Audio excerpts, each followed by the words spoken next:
শহীদ president Ziaur Rahman স্বাধীনতা ঘোষণা দিয়েছিলেন। সেই স্বাধীনতা ঘোষণায় যেমনি উনি মাঠে যুদ্ধ করেছেন, তখন আমি ইঞ্জিনিয়ারিং এর ছাত্র। 1971 সালে আপনারা জানেন আমাদের এই অঞ্চলে অনেক পানি হয়েছিল, যারা মুরব্বী যারা আছেন আপনাদের মনে আছে। আমিও, আমার বাড়িতে একটা রেডিও ছিল, আমি ওই রেডিওতে ওনার ভাষণ আমি শুনেছি।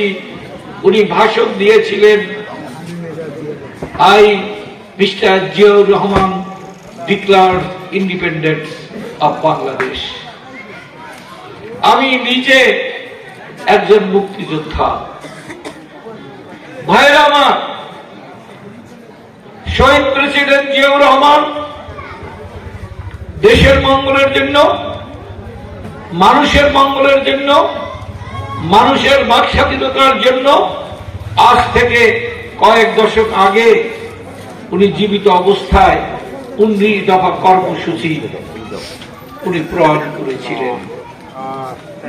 এবং শহীদ প্রেসিডেন্ট জিয়াউর রহমান এবং 3 বারের প্রধানমন্ত্রী বেগম খালেদা জিয়ার সুযোগ্য পুত্র, আমাদের প্রাণপ্রিয়, আপনাদের সবাই প্রাণপ্রিয় নেতা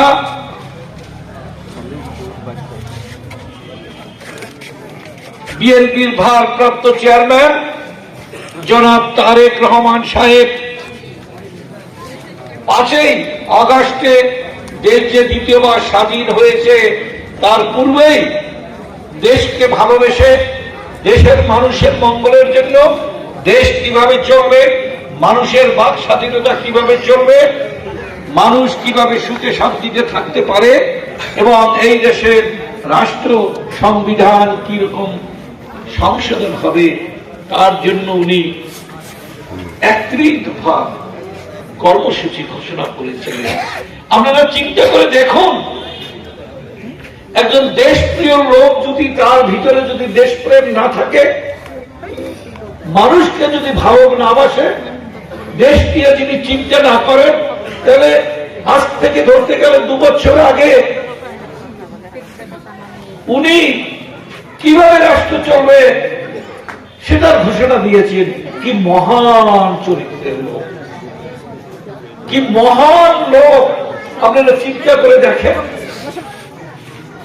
আর তারপরে আমাদের এই 5ই আগস্টের পরে আমাদের বুদ্ধিজীবী বলেন, আমাদের ছাত্র ভাইয়েরা বলেন, তারা বলছেন দেশকে সংস্কার করতে হবে। আমরা তাদেরকে, অন্য যারা বলেন, আমরা সবাইকে এর জন্য অভিবাদন জানাই। কিন্তু এই সংস্কারের 31 দফা রাষ্ট্রের সংস্কারের পথ প্রদর্শক আমাদের নেতা ভারপ্রাপ্ত চেয়ারম্যান জনাব তারেক রহমান, তার জন্য কি আমরা গর্ব অনুভব করতে পারি না?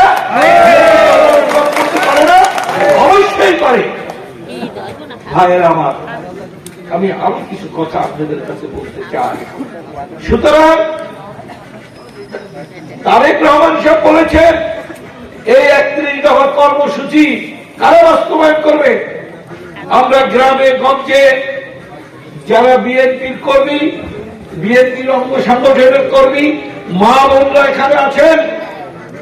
বাংলাদেশের প্রায় অর্ধেক ভোটার আমাদের মা বোনরা। সুতরাং তাদেরও দায়িত্ব এই কর্মসূচিকে আমরা বাস্তবায়ন করব দেশের সুখ শান্তি রক্ষার জন্য। আমি এখন, সুতরাং আমরা তারেক রহমানের জন্য, বেগম খালেদার জন্য যাতে দোয়া করব, আল্লাহ রব্বুল আলামিন যেন খালেদা জিয়াকে অচিরেই সুস্থতা লাভ করতে পারে, তারেক রহমান যেন বীরের বেশে বাংলাদেশে ফিরে আসতে পারে। আর আমরা দোয়া করব শহীদ প্রেসিডেন্ট জিয়াউর রহমানের জন্য। আর আমাদের স্বাধীনতা যুদ্ধে যেসব মুক্তিযোদ্ধা মারা গেছে, শহীদ হয়েছে, এবং 5 আগস্টে যেসব ভাইয়েরা, ছাত্র যুবক ভাইয়েরা শহীদ হয়েছেন, আহত হয়েছেন, তাদের জন্য আমরা দোয়া করব। আপনাদের এই বাঁধাতেও আমাদের কয়েকজন ভাই শহীদ হয়েছেন, আমরা তাদের রুহুল মাগফিরাত কামনা করি। ভাইয়েরা আমার, ভাইয়েরা আমার, এখানে শুধু এই 2005-এর 5ই আগস্টে শুধু মুসলমান ভাইয়েরা কিন্তু আহত বা মারা গেছে তা নয়, হিন্দু ভাইয়ের সন্তানরাও মারা গেছে। আমার বাড়ির পাশে চেঙ্গুচ্চা গ্রামের একজন মেয়ে, সেও মারা গেছে এই আন্দোলনে। আমি আর একটা কথা আপনাদের বলবো, এই গৌর নদী আগরঝাড়া 2024-এর 5ই আগস্টের পরে কি ঘটনা ঘটছে আপনারা জানেন সবাই। তারপরে আমাদের এখানে যারা বক্তব্য রেখেছেন তারা বলেছে আমাদের এই গৌর নদী আগরঝাড়ায় চাঁদাবাজির সরাসরি হয়ে গেছে।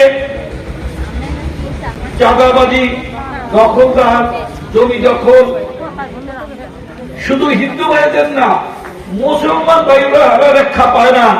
এরা কারা? এরা বিএনপির শত্রু, বিএনপির লোক না তারা। এরা যদি বিএনপির লোক হতো তাহলে তারা এই ধরনের কর্মকাণ্ড করতে পারেন না।